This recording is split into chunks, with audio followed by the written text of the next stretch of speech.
Morning dear students, स्वागत है आप सभी का। बेटा लास्ट क्लास में हमने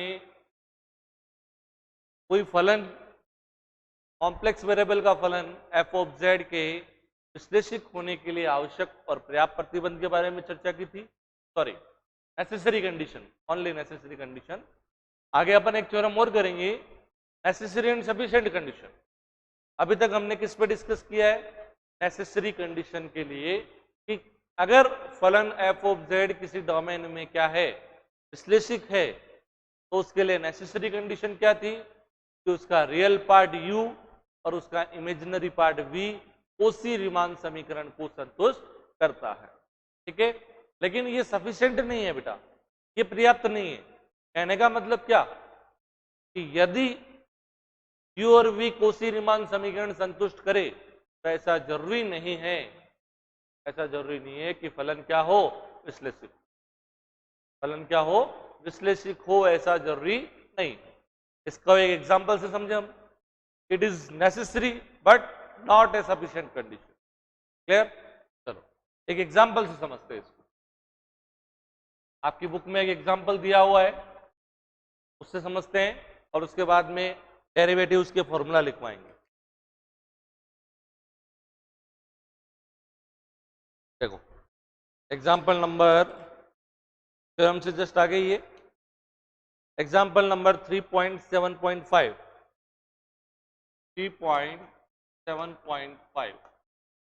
क्या कह रहा है बेटा कि प्रदर्शित कीजिए कि फलन f of z is equals to under root mod of x y, under root mod of x y. मूल बिंदु पर कोसी रीमान समीकरण संतुष्ट करता है, परंतु इस बिंदु पर विश्लेषित नहीं है। 2-3 बार एग्जाम में आया हुआ है बेटा, ये काफी बार एग्जाम में पूछा जा चुका है। क्या कह रहा है कि prove that this function satisfies Cauchy Riemann equation at origin but it is not analytic at origin. यह उस बिंदु पर क्या नहीं है, विश्लेषित नहीं। कोसी रीमान समीकरण संतुष्ट कर रहा है फिर भी विश्लेषित नहीं है। इसका मतलब क्या कि कोसी रीमान समीकरण, केवल कोसी रीमान समीकरण संतुष्ट करने से हम यह नहीं कह सकते कि यह फलन क्या है, विश्लेषित। विश्लेषित है तो कोसी रीमान समीकरण जरूर संतुष्ट करेगा, लेकिन कोसी रीमान समीकरण संतुष्ट करता है इसका मतलब यह नहीं है कि विश्लेषित है।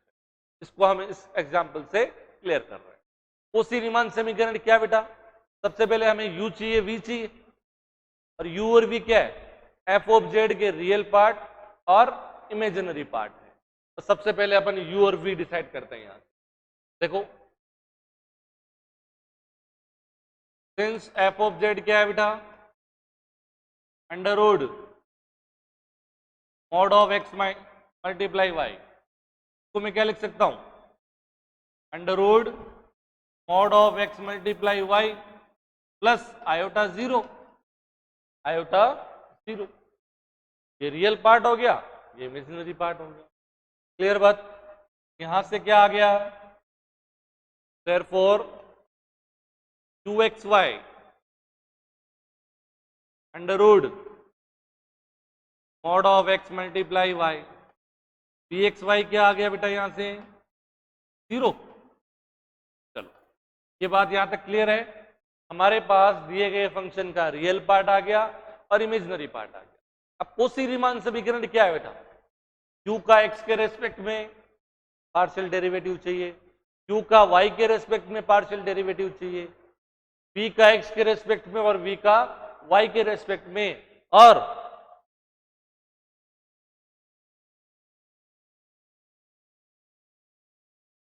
क्या था? Del u by del X is equal to del v upon del Y, and del u upon del Y is equal to minus का del v upon del X. यही थी बेटा। तो ये चारों कैरेक्टर हमें निकालने कहां पर? मूल बिंदु पर। कहां पे निकालने? मूल बिंदु। मूल बिंदु का मतलब क्या? 0 0, x बराबर 0, y बराबर 0 पे। मैंने कल जो थ्योरम कराई थी बेटा, पिछली क्लास में क्या शायद कल ही लिखवाया था? u का x के रेस्पेक्ट में पार्शियल डेरिवेटिव, u का y के रेस्पेक्ट में, हाँ कल ही लिखवाया था शायद, ठीक है, प्रीवियस क्लास में कल ही लिखवाया था कि u का किसी पर्टिकुलर पॉइंट पर डेरिवेटिव, v का किसी पर्टिकुलर पॉइंट पर डेरिवेटिव क्या थे बेटा? क्या थे? At point a b, at point a b, किसी पर्टिकुलर पॉइंट ए बी पर u का x के रेस्पेक्ट में पार्शियल डेरिवेटिव क्या था? Limit x tends to a u of x b minus u of a b upon x minus a। ऐसे ही y के respect में होगा तो क्या हो जाएगा बेटा? Del u by del y बराबर limit y tends to b u of a y minus u of a b upon y minus b, ये दोनों डेरिवेटिव। और जब v होगा तो u की जगह v लिख देंगे, फॉर्मूला तो वही रहेगा, केवल नोटेशन ही तो चेंज करना है। तो मूल बिंदु का मतलब क्या कि a का मान भी 0, b का मान भी 0। ये फॉर्मूला समझा के लिखवाया था मैंने अच्छे से कि कैसे बना ये फॉर्मूला। तो एक वेरिएबल का फंक्शन है उसका डेरिवेटिव लिख दे अपन एफ डैश ए, क्या लिखते हैं? Limit x tends to a f of x u of x minus f of a u of a upon x minus a। y constant है तो y की वैल्यू क्या आ जाएगी? दोनों जगह क्या आ जाएगी? लिखवाया था कल। चलो अब अपन आते हैं अपने रिजल्ट्स पे। तो चारों कैरेक्टर्स की वैल्यू निकालें पहले, चेक कर लेंगे। Now 8 origin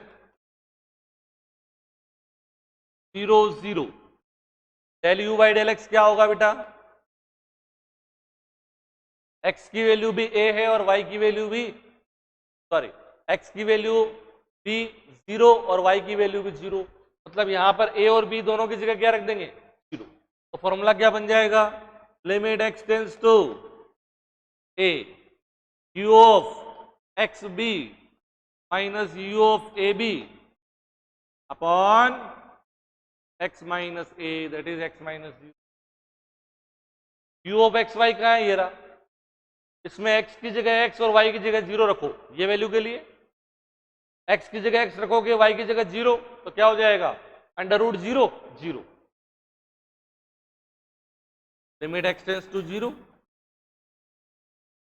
minus u of 0 0, x और y दोनों की जगह 0 रखो, 0 रखोगे तो 0 आएगा upon x minus 0x, that is क्या आ गया? क्या आ गया? 0, पहले ही 0 आ गया। Clear? Del u upon del y, limit y tends to b u of a y minus u of a b upon y minus b. बताओ बात समझ में आई है? चलो वैल्यू रखें। Limit x tends, sorry y tends to b, u of 0y, मतलब u में x की जगह 0, y की जगह y, x की जगह 0 रखोगे 0 हो गया, माइनस u ऑफ 0 0, दोनों की जगह 0 रखोगे तो भी 0 अपॉन y, क्या आ गया वैल्यू? इसी तरह से v, यहां पर u की जगह v आ जाएगा, तो v ऑफ x 0 0, तो फलानी 0 ये भी 0 minus 0 upon x 0, 0 minus 0 upon y 0, तो v के दोनों डेरिवेटिव्स भी क्या आएंगे बेटा? 0 आएंगे। समझ में आ गई बात अच्छे से? चलो लिख दे अपन v वाले भी लिख दें। And del v upon del x, limit x tends to 0, v of x 0 minus v of 0 0 upon x minus 0, v of x 0, v में एक्स की जगह एक्स और वाई की जगह 0 0, क्योंकि v की वैल्यू है एक्स और वाई पे डिपेंड नहीं करती है, की वैल्यू क्या है, चाहे एक्स की जगह एक्स रखो चाहे एक्स की जगह और कुछ रखो, 0 ही रहेगा उसका। क्लियर? क्योंकि फंक्शन का मान ही 0 है, 0 आ जाएगा। क्लियर? एंड इसी तरह से del v upon del y, limit y tends to 0, p of 0y minus v of 0 0 upon 0 आ जाएगा, ये भी ऊपर 0 माइनस 0 अपॉन y 0। आई बात समझ में? चारों कैरेक्टर्स की वैल्यू क्या आ गई? समान, 0 है। तो कोई भी दो कैरेक्टर्स को आप समान रखोगे, बराबर है। Del u by del x, del u by del x किसके बराबर है? Del v upon del y के हैं, और del u upon del y minus of del v upon del x के। 0 लिख दो चाहे माइनस 0 लिख दो, एक ही बात है। समझ में आ गई बात? तो चारों कैरेक्टर्स आपस में इस तरह से क्या है, कैसे भी बराबर है। इसका मतलब मूल बिंदु पर u और v कोसी रीमान समीकरण संतुष्ट करते हैं। आगे बात समझ में? बढ़िया से चलो। therefore del u by del x is equals to del v upon del y, and del u upon del y is equals to minus का del v upon del x. That implies u and v satisfy Cauchy Riemann equations at origin. Therefore, u and v satisfies Cauchy Riemann equations at origin. That means u और v मूल बिंदु पर Cauchy Riemann समीकरण संतुष्ट करते हैं। पहला वाला पार्ट पूरा कंप्लीट। चलो लिखो इसको, लिखवा रहा हूं, जैसे लिखो। पहले लिखो, सॉल्यूशन से लिखो। क्वेश्चन लिख लिया 3.7.5। देखो, सिद्ध कीजिए कि फलन एफ ऑफ जेड बराबर ये, फलन f of z is equal to root mod of x multiply y. मूल बिंदु पर कोसी रीमान समीकरण संतुष्ट करता है,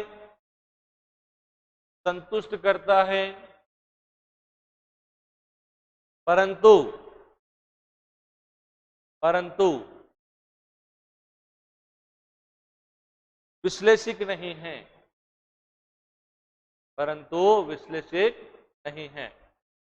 क्लियर? ये लिखो, सॉल्यूशन लिखो।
बहुत आसान सवाल है,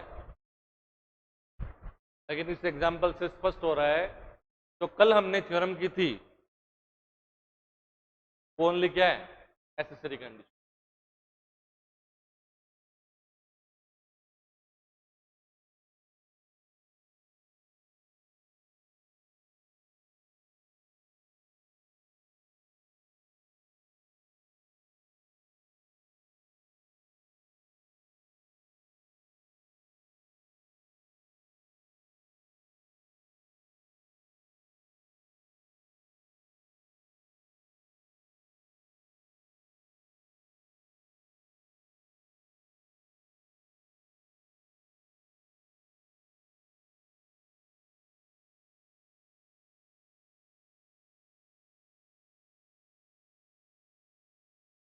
ये बेटा यहां तक और ऊपर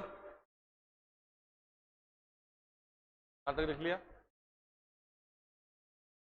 चारों डेरिवेटिव लिख लो फटाफट।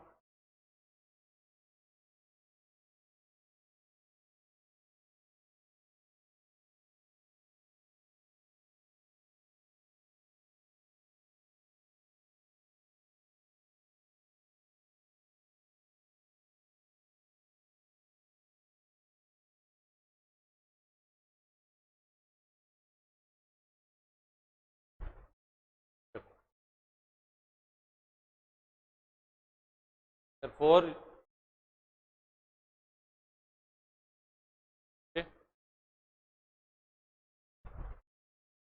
अब अपन प्रूफ करेंगे कि ये विश्लेषिक नहीं है। ठीक है, विश्लेषिक नहीं मतलब क्या? विश्लेषिक की परिभाषा किससे देते हैं बेटा? डिफरेंशियबिलिटी से। समझा? विश्लेषिक फलन कब होता है किसी पर्टिकुलर पॉइंट पर? जब उसका डेरिवेटिव उस पॉइंट पर और उसके नेबरहुड में क्या हो? एग्जिस्ट करता हो। एग्जिस्ट करने से मतलब क्या? परिमित और अद्वितीय हो। क्लियर? और अगर उस पॉइंट पर उसका डेरिवेटिव और उसके नेबरहुड में उसका डेरिवेटिव एग्जिस्ट करता है तो हम कहेंगे कि वो विश्लेषिक है। और अगर डेरिवेटिव एग्जिस्ट नहीं करता इसका मतलब डिफरेंशिएबल नहीं है, और डिफरेंशिएबल नहीं है इसका मतलब विश्लेषिक भी नहीं है। ठीक है बात? चलो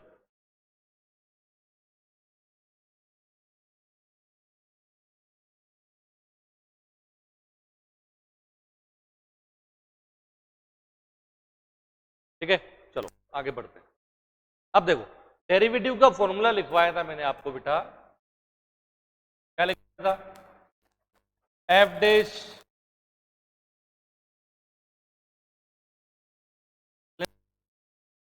टेंस टू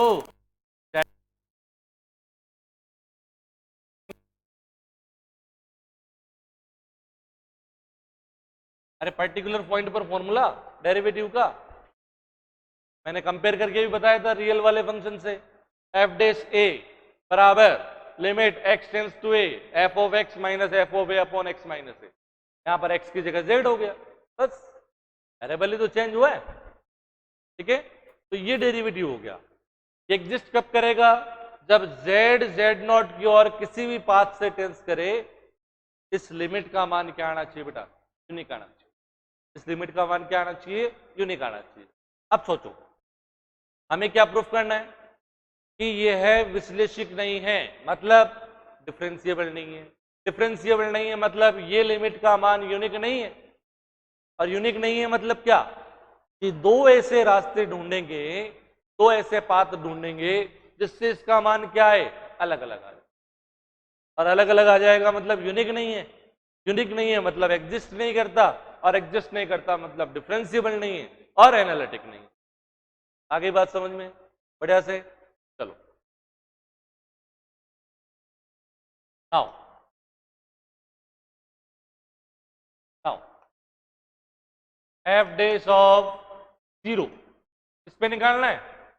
अरे मूल बिंदु पे जेड नॉट की वैल्यू क्या हो गई? जीरो। क्या हो जाएगा बेटा? Limit z tends to zero f of z minus F of zero upon z minus value रखो। एफ ऑफ जेड की वैल्यू क्या है? Root of mod x multiply y. F of zero, zero मतलब z बराबर zero पर f of z का मान। F of Z क्या है बेटा? एफ ऑफ जेड क्या है? जेड बराबर जीरो का मतलब क्या? अरे जीरो जीरो, एक्स बराबर जीरो वाई बराबर जीरो। वैल्यू रखो क्या आ रहा है? एफ ऑफ जीरो की वैल्यू क्या आएगी? Zero upon Z. जेड को क्या लिखते हैं? X plus iota y. Z को क्या लिखते हैं हम?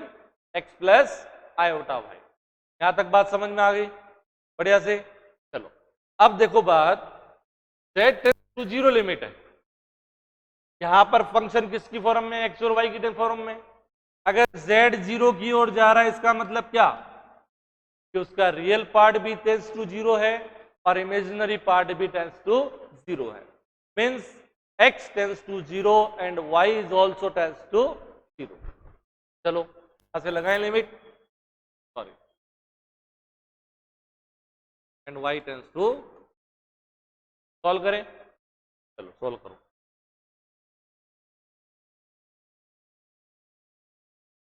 क्या हो जाएगा?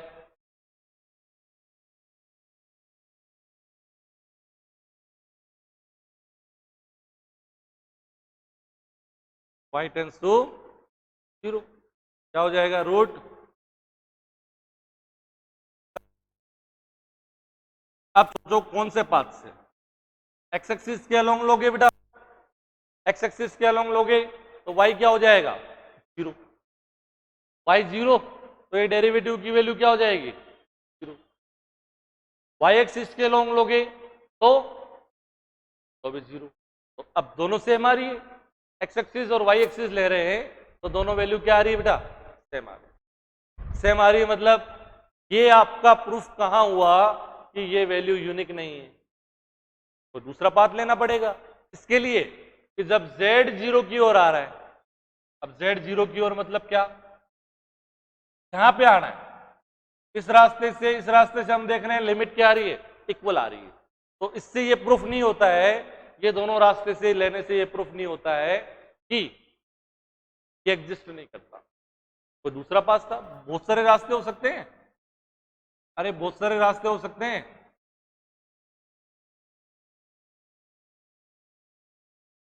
समझ में आई मेरी बात? चलो लिखो, ये डेरिवेटिव लिखो, फिर पाथ देखते हैं अपन। स्ट्रेट लाइंस जो कि ओरिजिन से जा रही है उसकी इक्वेशन क्या लिखेंगे बेटा? स्ट्रेट लाइन जो कि ओरिजिन से जा रही है उसकी इक्वेशन क्या लिख सकते हैं? y बराबर एम एक्स, अरे y बराबर एम एक्स, एम का मान अलग अलग तो लाइन अलग अलग, नहीं समझे? ये इसके लिए m का मान क्या हो जाएगा? इसके लिए m का मान क्या होता है? Infinity. tan pi by 2, m बराबर क्या होता है? tan theta. क्लियर?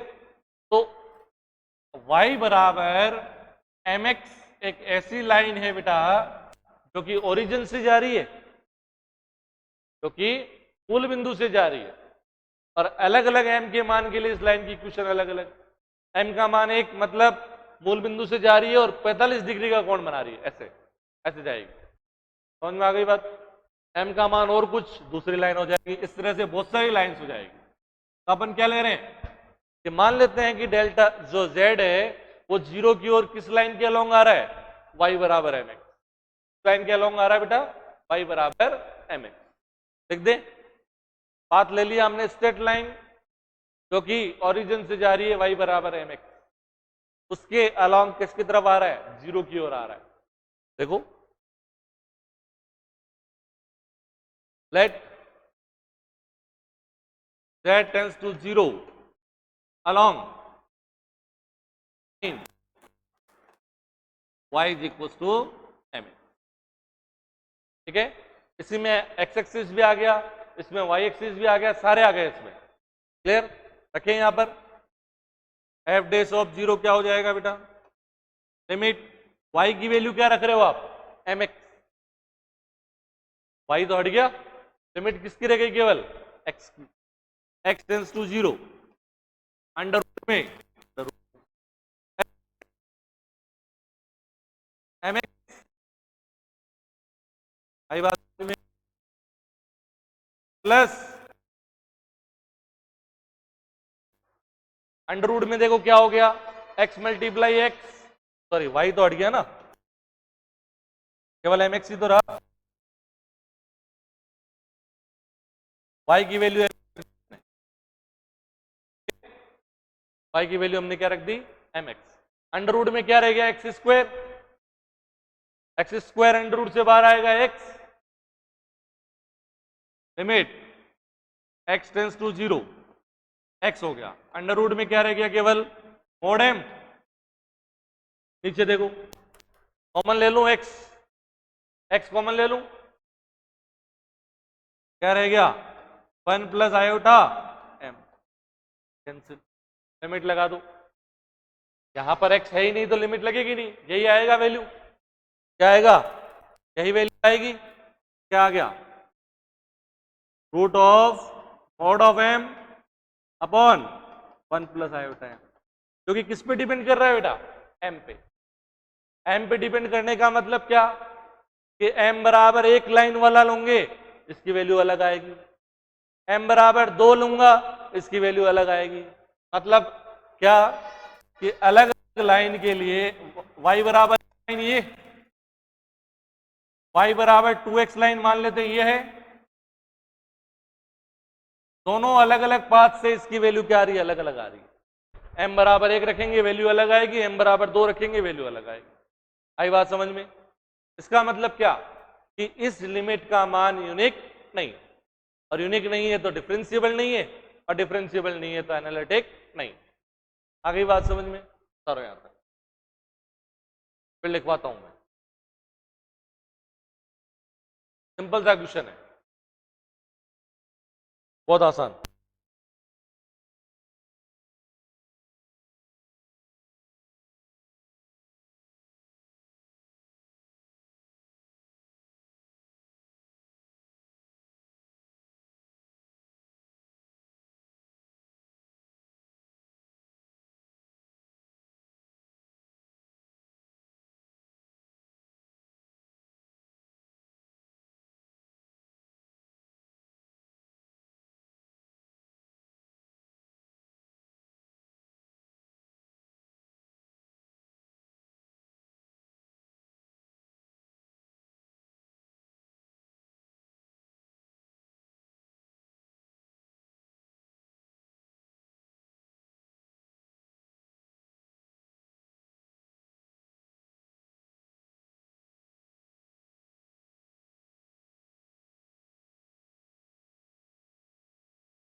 हाँ जी, समझ में आया बेटा यहां तक?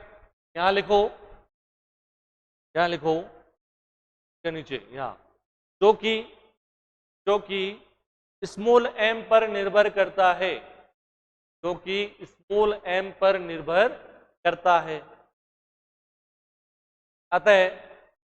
अतः f dash zero, f dash zero का मान अद्वितीय नहीं है, का मान अद्वितीय नहीं है। That implies f dash zero का अस्तित्व नहीं है, अस्तित्व नहीं है। That implies z बराबर जीरो पर f ऑफ z विश्लेषिक नहीं है। देख,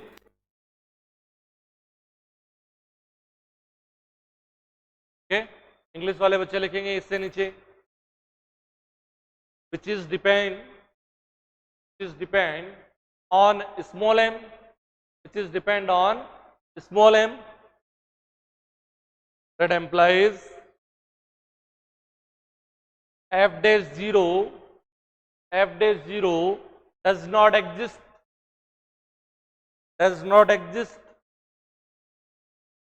that implies f of z is not analytic at z is equal, f of z is not analytic at z is equal to 0।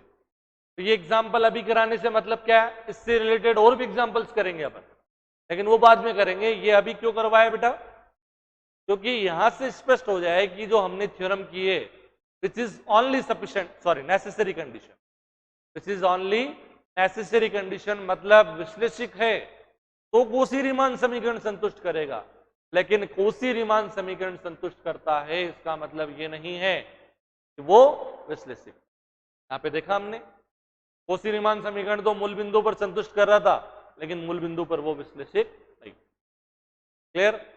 चलो अब नोट करके एक चीज लिखते हैं।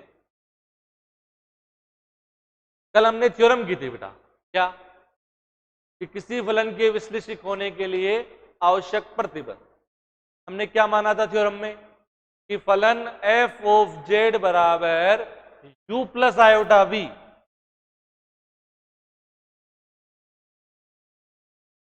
u प्लस आयोटा v क्या है?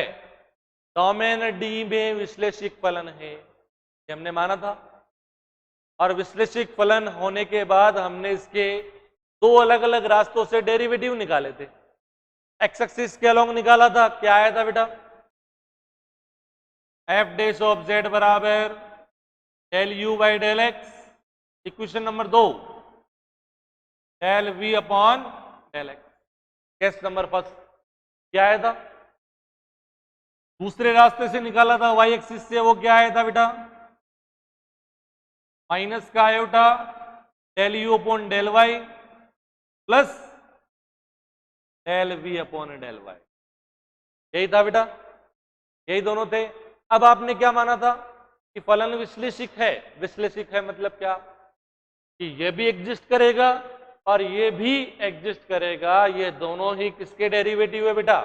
एफ ऑफ जेड के डेरिवेटिव्स है और ये दोनों एग्जिस्ट करेंगे, का एग्जिस्टेंस होगा, क्योंकि आपने एनालिटिक मान रखा है।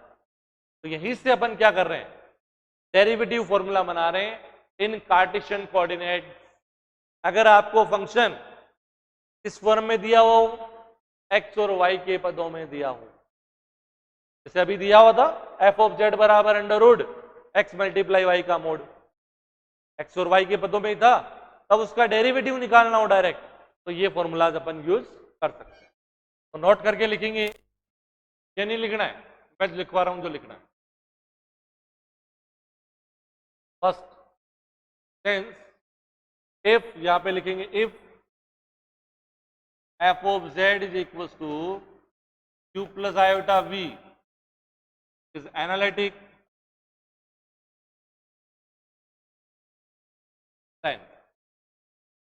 यदि एफ ऑफ जेड बराबर यू प्लस आयोटा वी विश्लेषिक है तो क्या हो जाएगा? Del u by del x plus iota del v upon del x. को क्या लिख सकता हूं बेटा मैं? Del upon del x u plus iota v लिख सकता हूं क्या? Del upon del x u plus iota we अलग अलग कर देंगे वापस, और यू प्लस आयोटा वी क्या है? एफ। क्या आ गया? डेल एफ अपॉन, क्या आ गया बेटा? Del f upon del x. मतलब एफ ऑफ जेड बराबर यू प्लस आयोटा वी, अगर आपको एक्स वाई कोऑर्डिनेट्स में दे रखे हैं तो आप इसका डेरिवेटिव डायरेक्ट एक्स के रेस्पेक्ट में क्या कर दो? पार्शियल डेरिवेटिव कर दो, इसका डिफरेंशिएशन आ जाएगा। दूसरा फॉर्मूला दूसरे वाले से निकालते हैं। सिंस एफ ऑफ जेड बराबर क्या है? Minus iota del u upon plus iota की वैल्यू क्या होती है बेटा? आयोटा की वैल्यू रूट -1, और आयोटा स्क्वायर क्या होता है?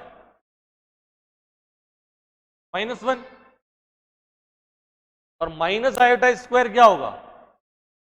+1। तो +1 की जगह मैं माइनस आयोटा स्क्वायर लिख सकता हूं, लिख सकता हूं, लिख देते हैं ये लोग। Iota del u upon del y, यहां पर +1 है, माइनस का आयोटा स्क्वायर लिख सकता हूं क्या? सकते हैं। माइनस दोनों जगह से कॉमन, आयोटा दोनों जगह से कॉमन, ले लूं, ले लूं। माइनस आयोटा कॉमन, क्या बच गया? Del u by del y plus iota del v upon del y. बात समझ में आई? चलो लिखो आगे। माइनस का iota del upon del y u plus iota v लिख सकता हूं बेटा? Del upon del y u plus iota v, और यू प्लस आयोटा वी क्या है? एफ। तो फंक्शन एफ ऑफ जेड का डिफरेंशिएशन या तो एक्स के रेस्पेक्ट में डायरेक्ट डिफरेंशिएशन कर दो, या वाई के रेस्पेक्ट में पार्शियल डिफरेंशिएशन करके माइनस आयोटा से मल्टीप्लाई कर दो। तो ये दोनों ही कार्टेशियन कोऑर्डिनेट्स एक्स और वाई कार्तीय निर्देशांक में फलन एफ ऑफ जेड के डेरिवेटिव्स है। ठीक है।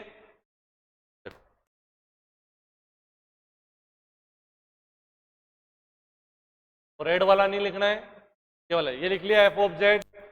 यदि एफ ऑफ जेड बराबर यू प्लस आई विश्लेषिक है तो ये और ये लिखना है, एक नंबर से लिखना है, ये वाला लिखना है केवल। तो मेरे हिसाब से आज की क्लास में जो अपन ने कंटेंट करवाया है वो सबको अच्छे से समझ में आया है, ठीक है। कल अपन क्या करेंगे, ये जो कोशी-रीमान समीकरण हमने पढ़ी इनका पोलर फॉर्म पढ़ेंगे। पोलर फॉर्म मतलब क्या, विरूप मतलब हिंदी वर्ड हो गया वो तो। अरे आर और थीटा कोऑर्डिनेट्स में अभी तक क्या था, कोशी-रीमान समीकरण एक्स और वाई के टर्म्स में डेरिवेटिव्स थे, तो कौन सा फॉर्म बोलते हैं, कार्तीय रूप, कार्टेशियन फॉर्म। क्योंकि एक्स और वाई कोऑर्डिनेट्स कौन से होते हैं, कार्टेशियन कोऑर्डिनेट्स होते हैं, कार्तीय रूप होता है, कार्तीय निर्देशांक होते हैं। और ध्रुवीय निर्देशांक कौन से होते हैं, आर और थीटा। ठीक है, तो कल करेंगे इसके बारे में, यहां तक लिख लेंगे। आज के लिए इतना ही करेंगे, ठीक है। राधे राधे, जय श्री कृष्ण।